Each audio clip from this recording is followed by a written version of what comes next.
After 3 silent years, a letter arrived from my dad. I was thrilled and ready to open it.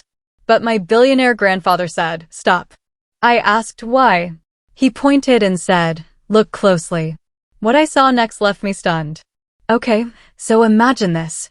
You get a letter, a handwritten letter, from the father you thought abandoned you 3 years ago, the father you grieved, the one who just vanished. My heart nearly exploded with a desperate, hopeful joy. But then my billionaire grandfather, William, saw it, and his reaction sent a shiver down my spine. "Look closer," he commanded, and what I discovered next, trust me, it changed everything. My name is Amita Montgomery, and at 29, I'd built a pretty good life for myself in Boston. I was a journalist, living my dream of uncovering truth and telling important stories, especially financial crimes and corporate fraud. The irony wasn't lost on me. My career path was definitely inspired by my own family drama. My grandfather, William, raised me after my mom passed when I was 12. He was this self-made billionaire, incredibly wealthy, but he tried his best not to spoil me. Money is a tool, Amita, he'd always say, not a substitute for character. And honestly, I respect him for that. My dad, Jackson, on the other hand, he was anything but constant. He struggled with alcohol, which ultimately broke my parents' marriage when I was 8. After Mom died, Dad would drift in and out of my life, sometimes disappearing for months before popping up with grand promises and these wild, ambitious plans. The tension between him and Grandpa was a storm cloud that always hung over us. Dad resented Grandpa's success, convinced it cast a shadow he could never escape. His business ventures inevitably failed, often because he'd just abandoned them. Grandpa, of course, would offer advice.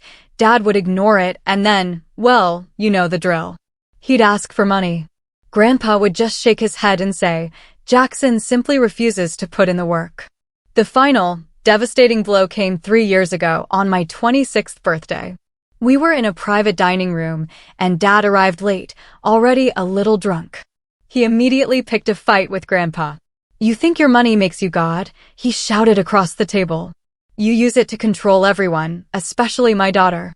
Grandpa, ever the stoic, responded in a measured but chillingly cold voice, "I've done nothing but try to help you, Jackson. And I've been there for Amita when you couldn't be bothered. I'm her father." Dad slammed his fist on the table. "But you've turned her against me with your mansions and connections. How am I supposed to compete?" I tried to intervene, my voice cracking, "Please. It's my birthday. Can't we just have one peaceful dinner?" But he was gone, beyond reason. He threw down his napkin, stood up, and declared, "I'm done. Done with your judgment. Done with this whole toxic situation." He turned to me, tears in his eyes. "Amita, when you're ready to have a relationship with me that doesn't involve him controlling everything, you know how to reach me." And then he walked out. I ran after him, calling his name in the parking lot, but he got into his car without a backward glance. He just drove away. That was the last time I saw him. The next day, his number was disconnected. His apartment across town? Cleared out. I sent emails, messages through friends, even hired a service to find him. Nothing. Just silence. The first year was brutal. I cycled through grief, anger, confusion. Had he really cut me off completely because of Grandpa? How could he just vanish without even giving me a choice? I threw myself into work, earning my first major promotion. By the second year, I had a ritual, writing him letters I never sent, dozens of them, filled with updates and pleas. I'd dream he'd returned, only to wake up to his absence all over again. In the third year, I finally reached a fragile acceptance. Dad had made his choice. I couldn't force him to be in my life. I focused on my career, my friends, and my weekly dinners with Grandpa, who truly became my rock. Which brings me to that Tuesday morning, 3 weeks ago, when everything changed. It started like any other day. Run along the Charles River, coffee, reviewing research. Then my doorbell rang. The delivery person handed me a small package. No return address, just my name and address, written in a hand I'd recognize anywhere, my father's. I stood frozen in the doorway, staring at it. My hands trembled as I closed the door, carrying the package to my kitchen counter. The brown paper was wrinkled, the slanted script on it just as I remembered from birthday cards. I ran my fingertip over the blue ink. For 3 whole minutes, I just stared. I was terrified that opening it might somehow break the fragile thread that had suddenly appeared. What could he possibly have to say after 3 years of silence? Was he sick? Was this an apology? A reconnection? I took a deep breath and carefully unwrapped it. Inside was a plain white envelope, a faded family photograph from a fishing trip when I was about 9, and a small, beautiful wooden carving of a bird in flight. Dad had always been skilled with a knife and wood, creating these little treasures during his sober periods. With shaking hands, I opened the envelope. Dear Amita, the single page read, I know it's been too long. Not a day has passed that I haven't thought of you. I've been working on myself and have made some important connections.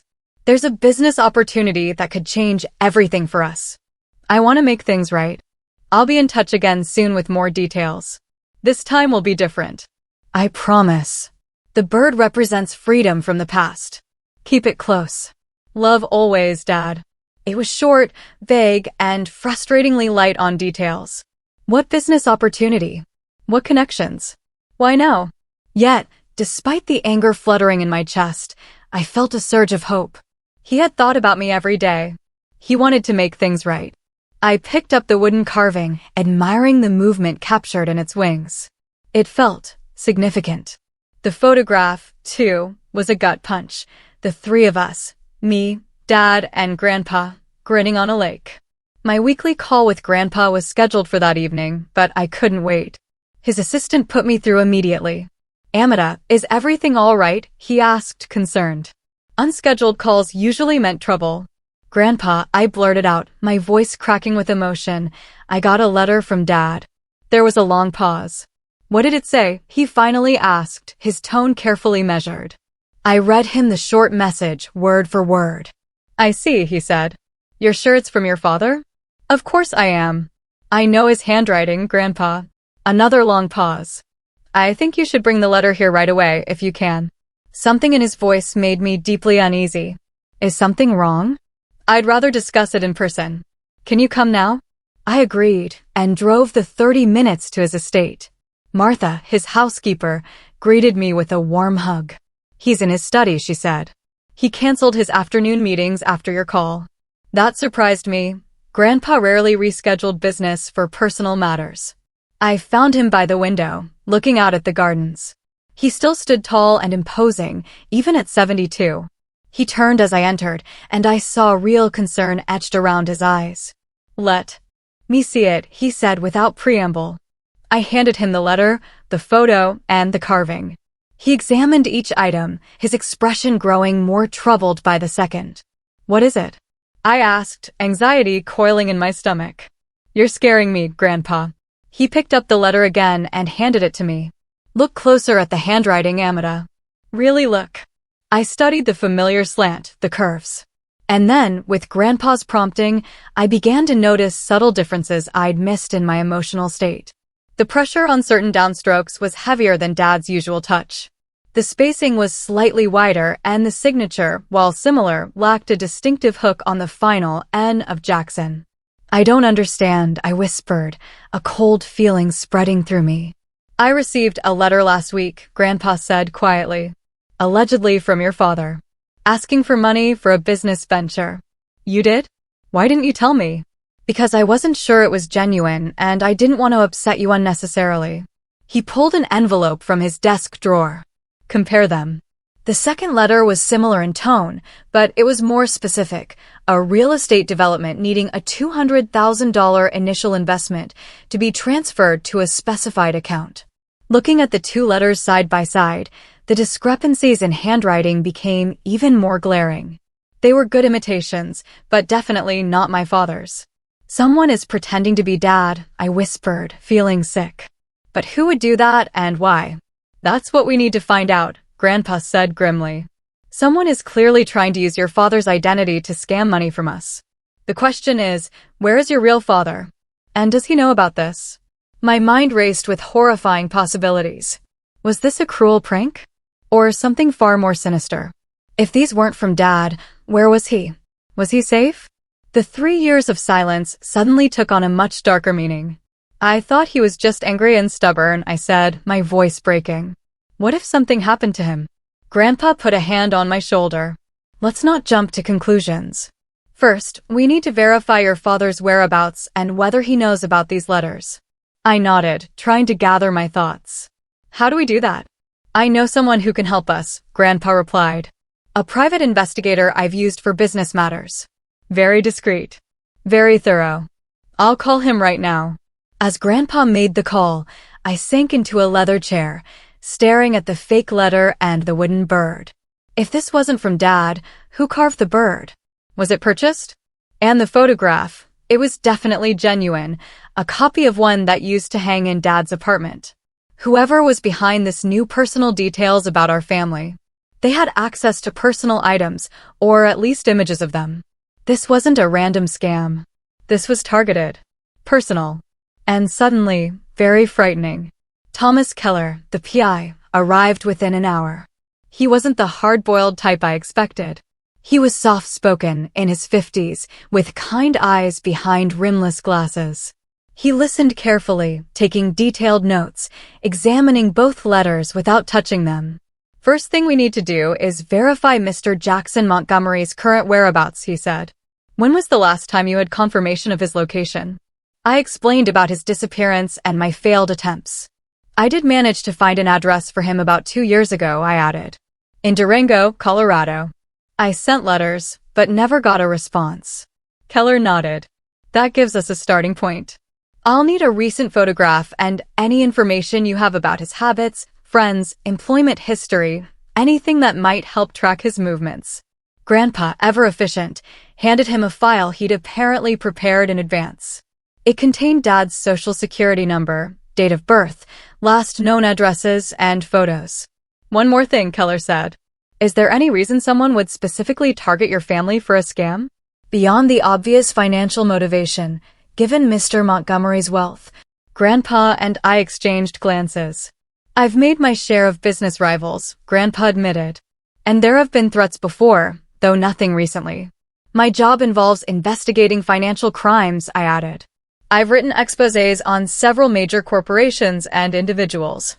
It's possible this could be related to my work. Keller jotted notes. I'll look into all angles. For now, if any more communications arrive allegedly from Jackson, don't respond.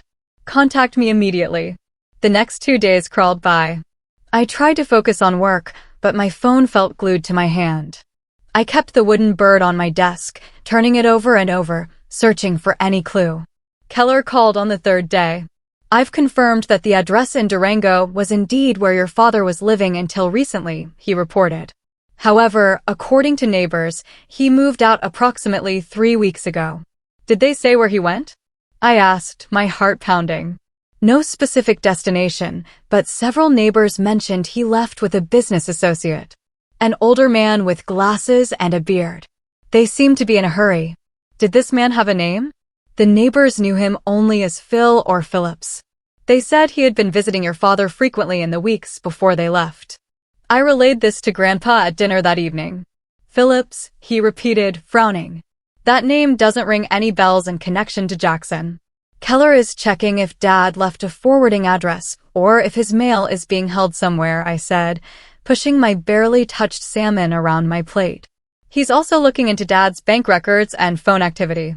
Good, Grandpa nodded. We need to know if he's involved in the scheme or a victim of it. You think Dad might be behind the fake letters? I asked, hurt by the suggestion. Grandpa sighed.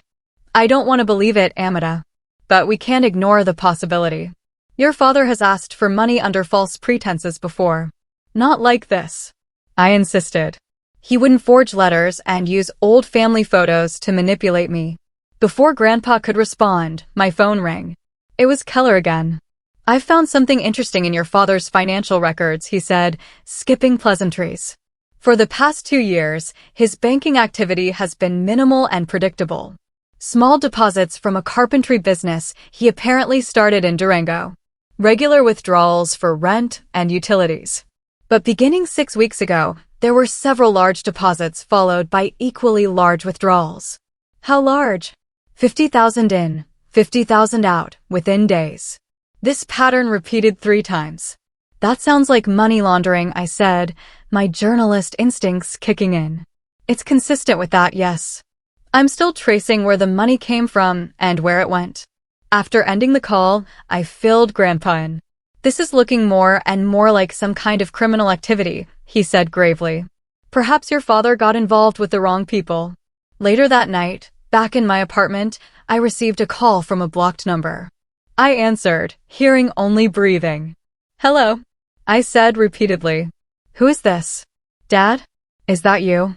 After about 30 seconds, the caller hung up. I immediately called Keller and reported it. He promised to try tracking the number, though he wasn't optimistic about blocked calls. Unable to sleep, I took out the wooden bird carving again. As I turned it over in the lamplight, I noticed something I'd missed before.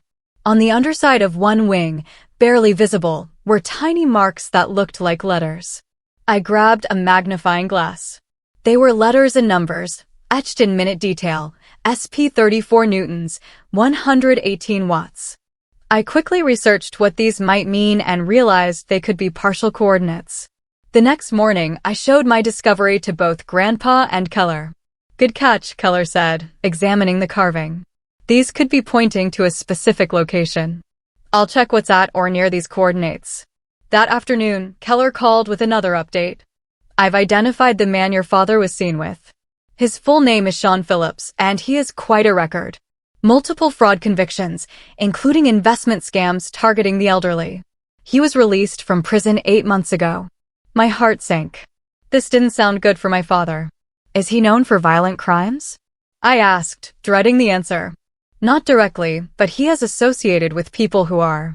The concerning part is that one of his known tactics is to find vulnerable people with connections to wealth, befriend them, and use them to reach their wealthy contacts. You think he's using my father to get to my grandfather? I said, the pieces falling into place with sickening clarity. It's a strong possibility. The question is whether your father is a willing participant or being coerced. Grandpa was convinced it was the former, but I couldn't accept that. The father I knew had flaws, certainly, but he wouldn't use me this way.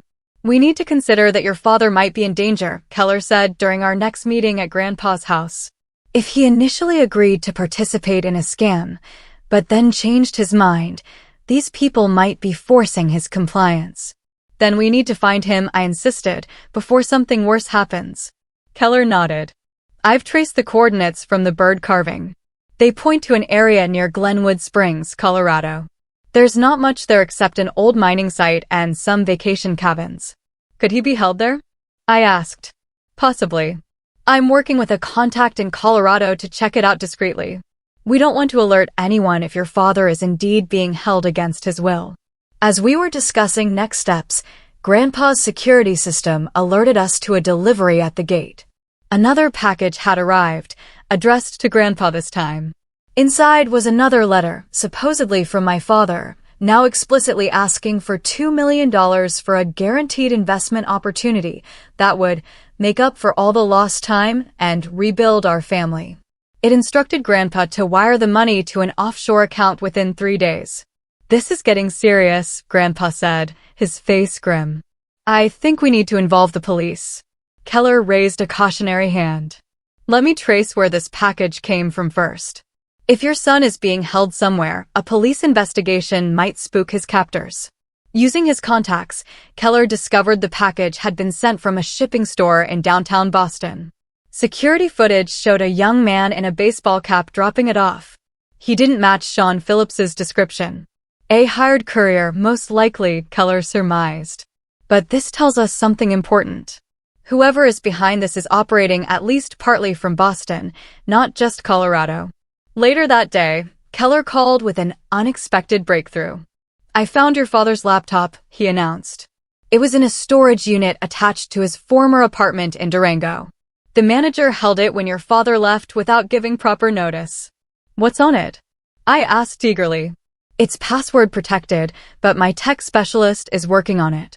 If we can access it, it might tell us what your father was involved in before he disappeared. The next morning, Keller arrived at my apartment with the laptop and his tech specialist, a young woman named Riley. She worked miracles. Within an hour, she had bypassed the password protection.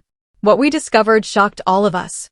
My father had been compiling extensive research on a company called NextGen Investments, documenting what appeared to be a sophisticated fraud operation. There were screenshots of transactions, recorded phone conversations, and a detailed timeline of activities. "This looks like he was building a case," I said, scrolling through the files. "Like an investigation." "NextGen Investments," Grandpa muttered. "That's one of Arthur Blackwood's companies." "Arthur Blackwood?" Keller asked. "My chief business rival for the past 20 years, Grandpa explained. We've had numerous legal battles. Further searching revealed emails between my father and an FBI agent named Diana Foster. In these exchanges, my father agreed to act as a confidential informant in an investigation into NextGen Investments and Arthur Blackwood. The last email, dated just before my father disappeared from Durango, was particularly concerning. "Jackson, your information has been invaluable, but we have reason to believe your cover may be compromised. Discontinue all contact with target subjects immediately. Meet at designated location B tomorrow at 0900 for extraction. Foster." "Oh my God," I whispered. Dad was working undercover for the FBI, and it looks like his cover was blown. "This changes everything," Keller added grimly. The revelation that my father had been working with the FBI stunned us all, especially my grandfather. For 3 years, we had believed Dad had abandoned us out of anger and resentment. In reality, he may have been protecting us by keeping his distance. "We need to contact this FBI agent immediately," I insisted, pointing to Diana Foster's email address. Keller nodded. "I'll reach out through proper channels. If your father was indeed a confidential informant, they'll want to know about these fraudulent letters and the potential threat to him." While Keller worked his connections, I dove deeper into my father's laptop. The more I discovered, the more amazed I became at the extent of his investigation. He had meticulously documented financial transactions, suggesting that NextGen Investments was running a Ponzi scheme that had defrauded investors of millions. And there was more evidence linking Arthur Blackwood to offshore accounts, tax evasion, even bribery of government officials. "Dad was thorough," I murmured, partly to myself. These are the kind of receipts journalists dream of finding. But the most shocking discovery came in a hidden folder labeled simply Family.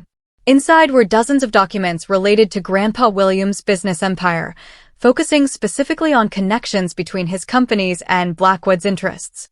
There were transaction records, meeting minutes, copies of contracts going back 15 years.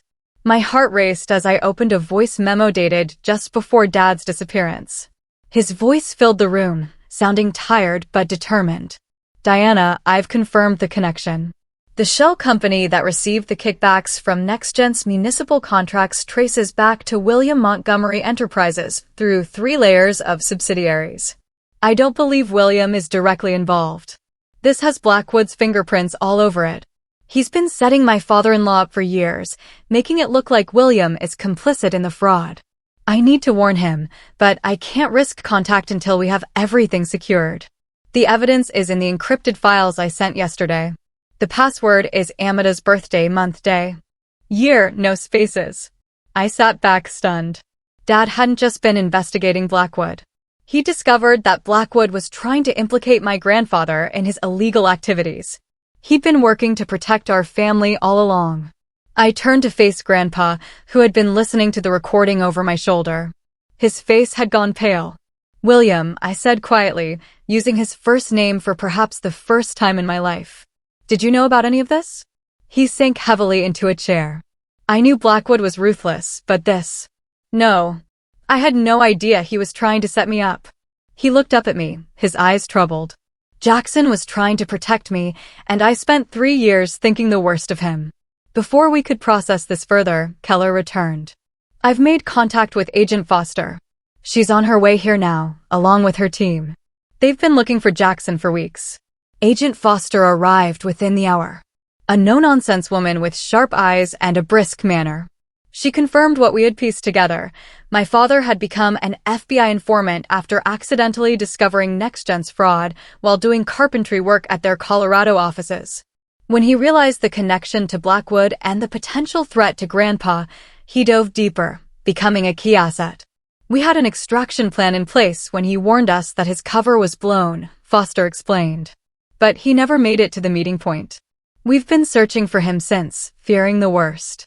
And you never thought to contact his family? I asked, a fresh wave of anger rising. We had no confirmation of foul play, and Jackson was explicit about keeping his family, especially you, out of it, she replied evenly. He believed involving you would put you at risk. Based on these fraudulent letters, it seems he was right to be concerned. As Foster was explaining this, another package was delivered to my apartment. This one contained a USB drive and a chilling note, $5 million. Instructions on the drive. 3 days or Jackson Montgomery dies. The FBI immediately took possession of the drive. It contained a video that made my blood run cold. My father, looking thin and exhausted, reading a statement demanding Grandpa pay the money. Though he showed no visible injuries, the fear in his eyes was unmistakable. They're holding him somewhere in Boston, Foster concluded after analyzing the video. Background noise suggests an industrial area near water. We're working to identify the specific location. What about the money? Grandpa asked. I'll pay it immediately if it will bring him home safely. Foster shook her head. We strongly advise against that. Once they have the money, they have no incentive to keep Jackson alive.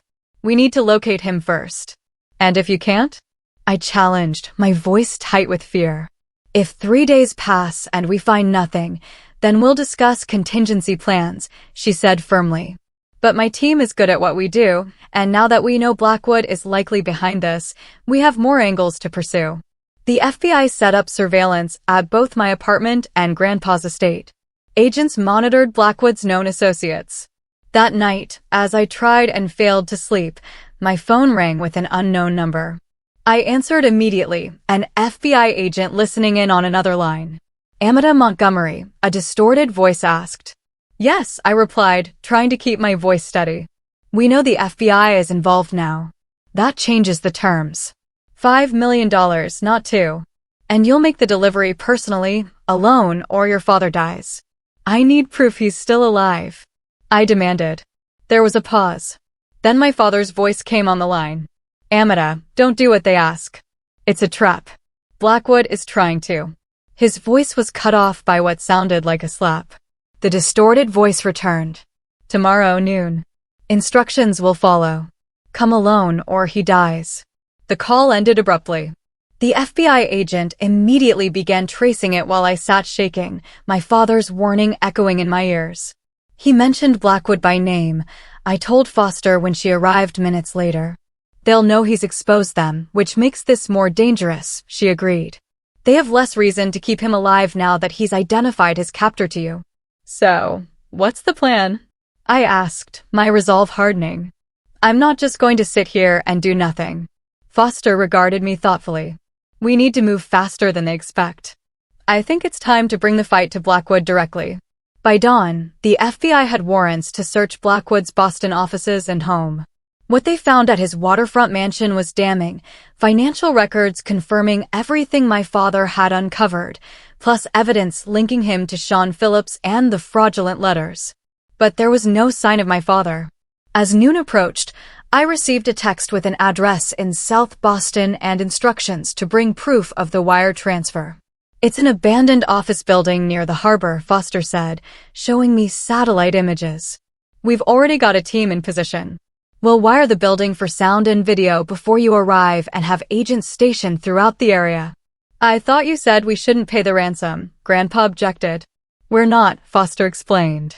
We're setting up a fake transfer confirmation that will pass initial scrutiny. It's about buying time while our other teams continue searching properties connected to Blackwood.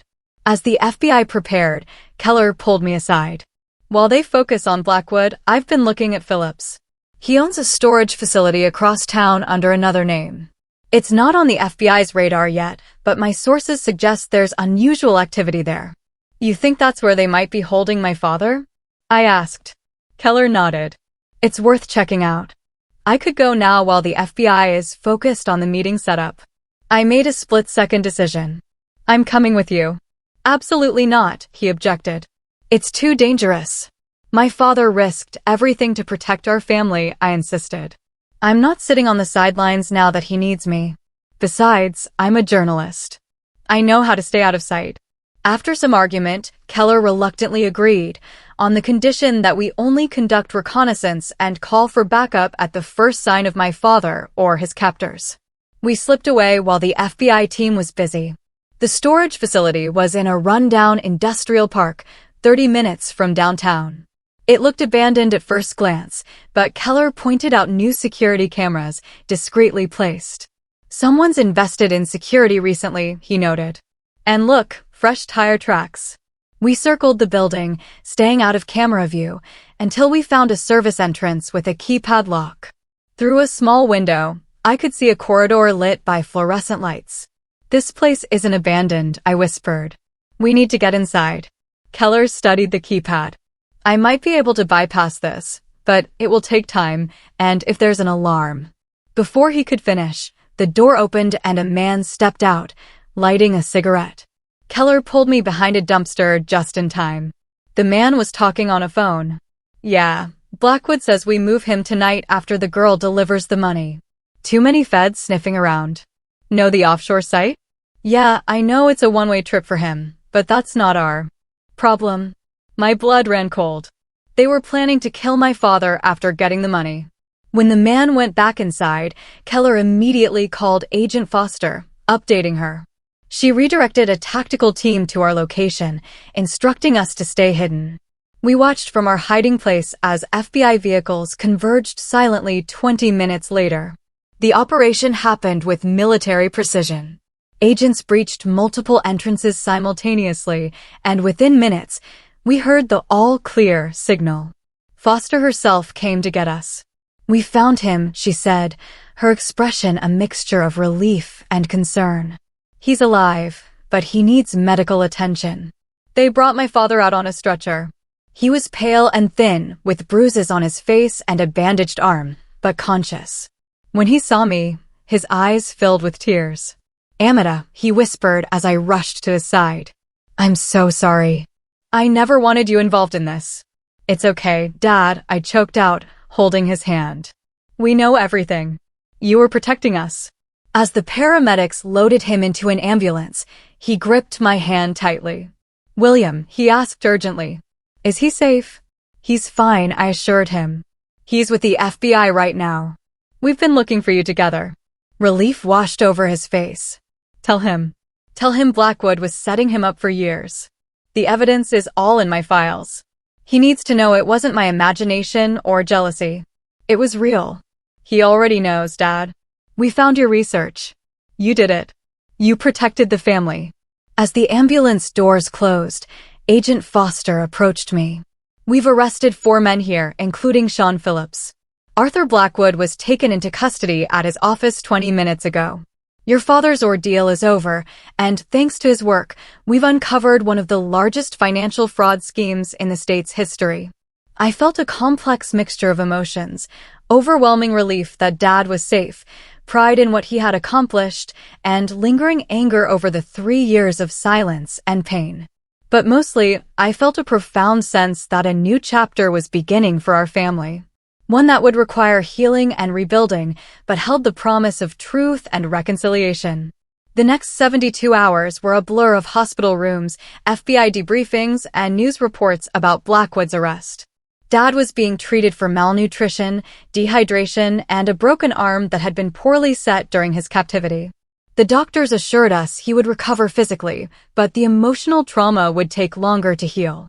I divided my time between the hospital and helping Agent Foster navigate the mountain of evidence my father had collected. As a journalist, I had a good eye for organizing information and identifying the most significant threats. Your father was meticulous, Foster commented. He documented everything and created fail-safes to ensure the evidence would surface even if something happened to him. That sounds like Dad, I said with a sad smile. When he commits to something, he gives it everything. Foster gave me a thoughtful look. You know, we offered him witness protection at the beginning of the investigation. He refused. Said he needed to stay connected to the real world to be effective and to keep an eye on us from a distance. I realized, even when we thought he had abandoned us, he was watching over us. While Dad recovered in the hospital, Grandpa and I had several intense conversations about what would happen next. The FBI advised that although Blackwood and his immediate accomplices were in custody, there might be associates still at large. They want to put us in protective custody until the trial, Grandpa explained during one of our late-night coffees in the hospital waiting room, move us to a safe location, provide security. I shook my head firmly. I'm not hiding. Dad spent 3 years sacrificing his relationship with us to build this case. If we run and hide now, what was it all for? It's not about hiding, Amita. It's about being sensible.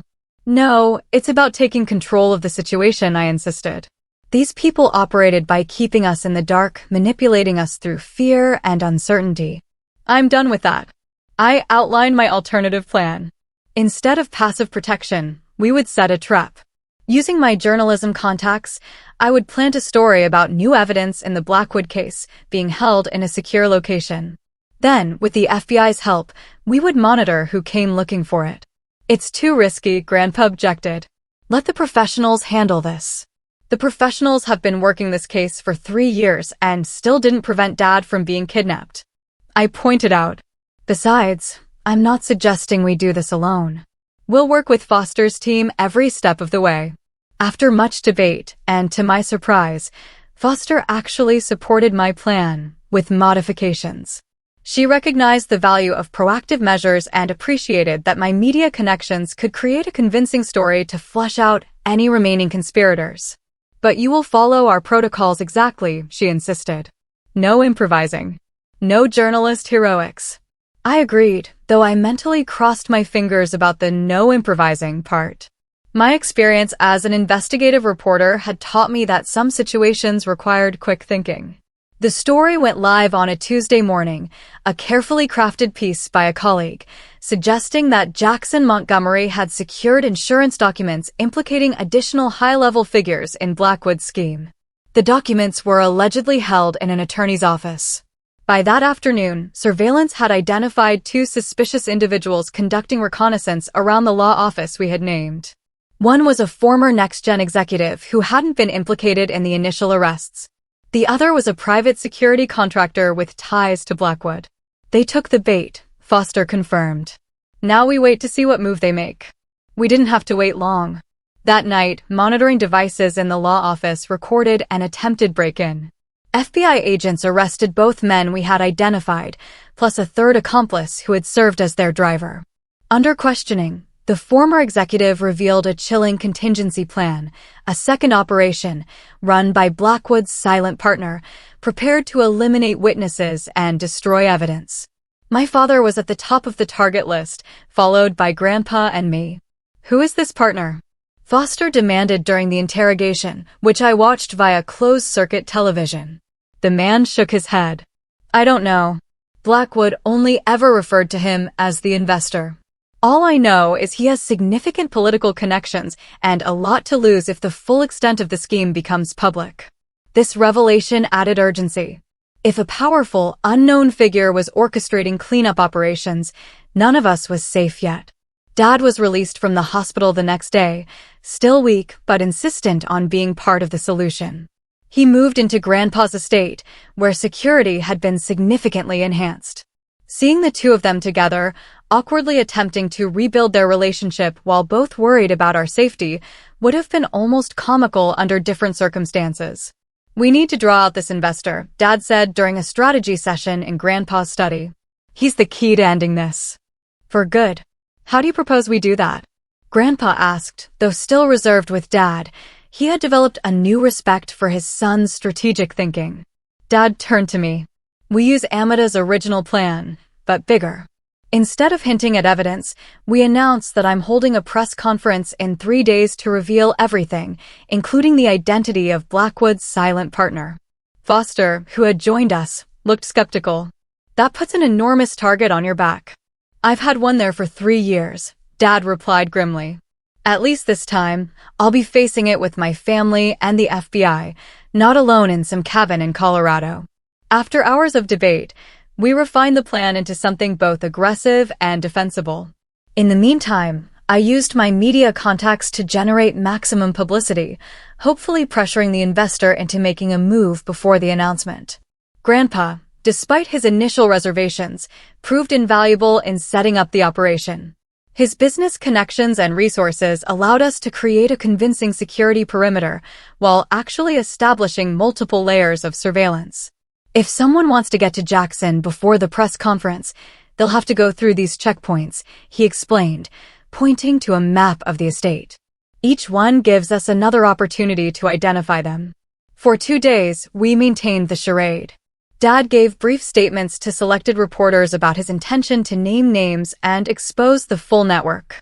I wrote an accompanying piece for my newspaper, carefully worded to imply that Dad had documented connections between Blackwood's operation and several prominent political figures. On the eve of the planned press conference, our operation paid off. Security cameras captured a black SUV approaching the service entrance of the estate. When guards attempted to stop it, the vehicle accelerated, crashing through the gate. 4 armed men emerged, heading toward the main house. The FBI tactical team hiding on the grounds immediately responded, capturing 2 of the intruders in the initial confrontation. The other 2 barricaded themselves in the greenhouse. "Surrender now," Foster called through a megaphone. "The building is surrounded." Instead of surrendering, one of the men called a number on his cell phone. Moments later, we intercepted a call to the greenhouse from a burner phone located in downtown Boston. "What's happening?" a voice demanded. "Is it done?" "We're pinned down," the intruder responded. "2 men down, FBI everywhere. We need extraction." "There is no extraction," the voice replied coldly. "Complete the job or don't bother coming back." That callous response seemed to break something in the trapped men. They surrendered 5 minutes later, agreeing to full cooperation in exchange for protection from the investor. The leader of the group, a former military contractor named Marcus Reed, provided the final piece of the puzzle. The investor was Gerald Winters, a state senator who had used his political influence to facilitate Blackwood's fraudulent investments and received millions in kickbacks. With this information, the FBI obtained warrants for Winters' arrest and the seizure of his financial records. By morning, the senator was in custody, and the press conference had transformed from a trap into an actual announcement of the successful conclusion of the case. Standing beside my father as he addressed the media, I felt an overwhelming sense of pride. Despite everything he had endured, he spoke with dignity and clarity, explaining his role in the investigation without seeking glory or placing blame. When asked about the 3 years he spent away from his family, he simply said, "I did what I thought was necessary to protect the people I love. The cost was high, but I would pay it again." Afterward, as we walked back to the car together, I slipped my hand into his, something I hadn't done since I was a little girl. "You did it, Dad," I said softly. "It's really over." He squeezed my hand, his eyes glistening. "Not over," he corrected gently. "Just beginning. The hard part comes next. Rebuilding what was broken." Looking ahead, I saw Grandpa waiting for us beside the car, his expression a complex mixture of emotions. The road to healing our family would indeed be challenging, but for the first time in years, I believed we would travel it together. The days following the arrest of Senator Winters and the dismantling of the entire fraud network should have been purely celebratory. The FBI praised Dad's courage.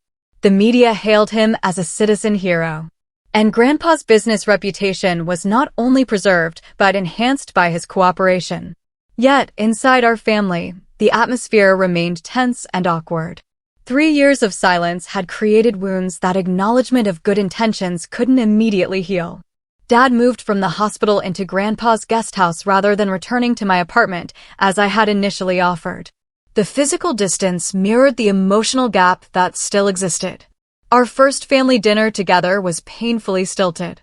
We sat around Grandpa's formal dining table, 3 people connected by blood and shared trauma, but struggling to find common conversational ground. "The doctors say I should regain full use of my arm in a few months," Dad offered, breaking one of many uncomfortable silences. Grandpa nodded stiffly. "I've arranged for the best physical therapist in Boston to work with you." Thank you, William. That's very generous. More silence, broken only by the sound of silverware. How much do you remember? I finally asked. From your time in captivity? Dad's fork paused midway to his mouth. Most of it. They wanted information about what evidence I had gathered and who I had shared it with. When I wouldn't tell them, they tried. He trailed off, then continued more firmly. They tried various methods of persuasion. I reached across the table and touched his hand. I'm sorry you went through that alone. I wasn't alone. Not really, he replied, meeting my eyes. Thinking of you, and even your stubborn grandfather here, kept me going. I knew if I could just hold out long enough, the evidence would eventually come to light one way or another. You could have trusted us with the truth from the beginning, Grandpa said, his voice carrying a hint of the old resentment. Instead of disappearing and letting us believe you had abandoned the family. Dad set down his fork. Could I have? Blackwood had infiltrated your company, William. He had people watching Amita. If I had stayed in contact, it would have led them straight to the evidence and put you both at risk. So you made that decision for all of us? Grandpa countered, without discussion, without consent. Yes, I did, Dad acknowledged. And I would do it again to protect you both. I'm not asking for gratitude, but I had hoped for some understanding. The tension in the room became unbearable. I suggested we take dessert in the living room, hoping a change of setting might ease the strain, but it made little difference. By 9 o'clock, Dad excused himself, saying the doctors had advised him to rest frequently. As he left, Grandpa and I exchanged glances. That went well, I said sarcastically. It will take time, Amita, Grandpa sighed. 3 years of believing one thing, only to discover the complete opposite was true. It's a significant adjustment for all of us. I agreed. But we need to try harder. Dad nearly died protecting this family. Grandpa nodded reluctantly. I've arranged for Dr. Melissa Jang to meet with us tomorrow. She specializes in family trauma and reconciliation. Family therapy? I raised an eyebrow. That doesn't sound like you. Yes, well, he cleared his throat uncomfortably. Recent events have suggested that my usual approaches to family dynamics might benefit from professional guidance. I hid a smile. For Grandpa William Montgomery to acknowledge he needed help with anything was unprecedented. Dr. Jang turned out to be exactly what our family needed, a calm, insightful woman. She created a space where difficult truths could be spoken without judgment. In our first session, she asked each of us to express what we had felt during the 3 years of separation. I went first, describing my journey from confusion to hurt to anger to resignation. Dad listened with tears in his eyes, nodding occasionally. I wrote you letters, I told him. Dozens of them. I kept them in a box under my bed. I wrote to you too, he admitted quietly. Letters I could never send. They're in a notebook in Colorado. I asked Agent Foster to retrieve it for me. When it was Dad's turn, he spoke of the crushing isolation of his undercover life. The hardest part was the holidays, he said. Knowing you were together, probably thinking the worst of me. I nearly broke cover so many times just to let you know I hadn't abandoned you by choice. Grandpa went last, and his sharing surprised me the most. Beneath his stoic exterior, he had been deeply hurt by what he perceived as his son's rejection. I blamed myself, he confessed. I thought I had pushed you away with my controlling tendencies, my inability to show proper appreciation for who you are, rather than who I wanted you to be. Dad looked stunned. I had no idea you felt that way. I always thought you were disappointed in me. I was frequently frustrated, Grandpa clarified, but never disappointed in who you are, Jackson. Only in the choices you sometimes made. Like disappearing for 3 years. Dad asked with a hint of his old defiance. No, Grandpa surprised us by saying, that choice, now that I understand, it was perhaps the most selfless thing you've ever done. I'm still angry about how it was executed, but I cannot fault your motivation. That first session broke the ice, but the real work of reconciliation happened in the weeks that followed. Dad gradually revealed more details about his investigation, how he had accidentally discovered discrepancies in NextGen's accounts, how he had initially tried to report it but found himself blocked, and finally, how he had connected it all to Blackwood's vendetta against Grandpa. He was obsessed with destroying you, Dad explained during one of our now regular family dinners. It wasn't just business rivalry. He blamed you for his brother's suicide 20 years ago. Robert Blackwood? Grandpa frowned. He was my partner in my first real estate venture. He embezzled funds and got caught. I had nothing to do with what happened afterward. In Arthur's mind, you drove his brother to it by exposing the embezzlement, Dad explained. The entire fraud scheme was partly about money, but mostly about revenge. He wanted to destroy your reputation and see you prosecuted, not just bankrupted. As Dad's physical strength returned, Grandpa surprised us both by offering him a position overseeing the Montgomery Family Foundation, the charitable arm of his empire. You've proven you have integrity and investigative skills, Grandpa said gruffly. The foundation needs someone who can ensure donations go where they're supposed to and have real impact. Dad was hesitant at first. Working together hasn't exactly gone well for us in the past, William. True, Grandpa acknowledged, but perhaps we've both learned something from recent events. I know I have. Dad promised to consider it, which itself represented enormous progress. Not every day brought healing. We still had arguments and misunderstandings. During our first attempt at celebrating Thanksgiving together, Dad and Grandpa fell into an old pattern of sniping at each other over dinner, culminating in Dad storming out before dessert was served. I found him sitting on a bench in Grandpa's garden, staring up at the stars. Some things never change, I said, sitting beside him. Some things shouldn't, he replied. Your grandfather is still the most stubborn man I've ever met. Wonder where I get it from. I nudged his shoulder gently. You're not exactly flexible yourself. Dad laughed softly. Fair point. We sat in comfortable silence for a few minutes before I gathered courage to ask the question that had been bothering me. Dad, why didn't you find some way to let me know you were okay? Even just a signal that you hadn't really abandoned us. He was quiet for so long, I thought he might not answer. Finally, he said, that was my greatest mistake. I convinced myself that any contact was too risky, that the people watching me would use it to get to you.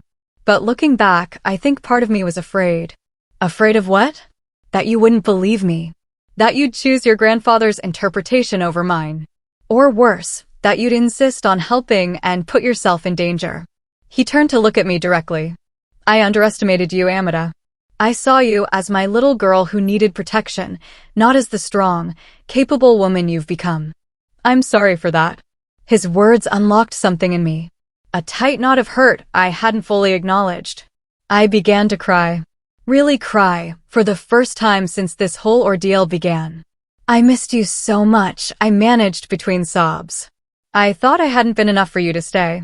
Dad pulled me into a hug, his own tears falling into my hair. You were everything, Amita. You were the reason I had to see this through, no matter the cost. I just didn't realize how high that cost would be for both of us. When we finally returned to the house, Grandpa was waiting in the kitchen, awkwardly putting together plates of pumpkin pie. I thought we might start dessert over, he offered. Perhaps with less discussion of politics this time, Dad smiled tentatively. I'd like that, William. It was a small moment, but it felt like a turning point. Not a magical resolution, but a genuine willingness to keep trying despite the difficulties for our family. And that was no small victory. 6 months have passed, bringing us to today. The spring sunshine streams through the windows of Grandpa's estate as I sit in the garden, reflecting on how dramatically our lives have changed since that letter arrived last fall. Dad has fully recovered physically, though he still sometimes wakes with nightmares. He accepted Grandpa's offer to run the Montgomery Family Foundation, bringing a new level of transparency and purpose to its operations, focusing on whistleblower protections and financial literacy. Our weekly family dinners have evolved from awkward obligations to genuinely pleasant gatherings. Last night, I actually heard Grandpa laugh at one of Dad's jokes, a sound so unexpected that both Dad and I nearly choked on our wine. My own career has flourished. With Dad's permission, I wrote a series of articles about the Blackwood fraud case, changing names and details to protect ongoing legal proceedings. The series won a prestigious journalism award, leading to job offers from national publications. But I've decided to stay in Boston for now. My family is here, finally whole again, and I'm not ready for another separation. The legal aftermath continues. Blackwood and Senator Winters are awaiting trial along with a dozen associates. Dad's evidence has proven invaluable. He still has mixed feelings about testifying. I don't want to be defined by this case forever, he told me recently. At some point, we all need to move forward. Moving forward has meant establishing new boundaries and communication patterns. Dad and Grandpa still disagree, but they've learned to express differences without the old patterns of Dad exploding and Grandpa freezing him out. They found common ground in their shared commitment to protecting our family and, surprisingly, in their business instincts. For Dad, making amends has been a daily practice. He shows up consistently, calls when he says he will, and makes himself available. The wooden bird carving that came with that first fake letter sits on my desk now. A reminder that messages and intentions can be falsified, but actions reveal truth over time. Grandpa, too, has changed. His brush with ruin and the revelation of his son's sacrifice have softened some of his harder edges. He's still demanding, but he's learning to express appreciation more freely. As for me, I've had to re-examine many of my assumptions about both men. I had cast my grandfather as the controlling villain and my father as the victim for so long that adjusting to a more nuanced reality has been challenging. Both men are flawed. Both have made serious mistakes. And both have shown remarkable courage and love in their own ways. This afternoon, Dad is teaching me how to carve wood in the garden workshop. It's something he tried to interest me in when I was younger, but I never had the patience for it. Now, watching his hands skillfully shape the cedar block, I appreciate the meditative focus it requires. You have to feel the grain of the wood, he explains, guiding my hands. Work with it, not against it. Fighting the natural direction only leads to splits and breaks. I can't help but hear the metaphor in his words. Our family had spent years working against our natural grain, fighting the connections that bound us together, even when separated by silence and misunderstanding. I think I understand now why you find this so calming, I tell him, carefully shaving a thin curl of wood away. It forces you to be present, to pay attention to what's actually there instead of what you think should be there. Dad smiles. That's exactly it. Took me years to learn that lesson, both in woodworking and in life. Later, as we show Grandpa our admittedly amateur creations over dinner, I realize how precious this ordinary moment is. 3 people who nearly lost each other forever, now sharing a meal and conversation without the weight of secrets between us.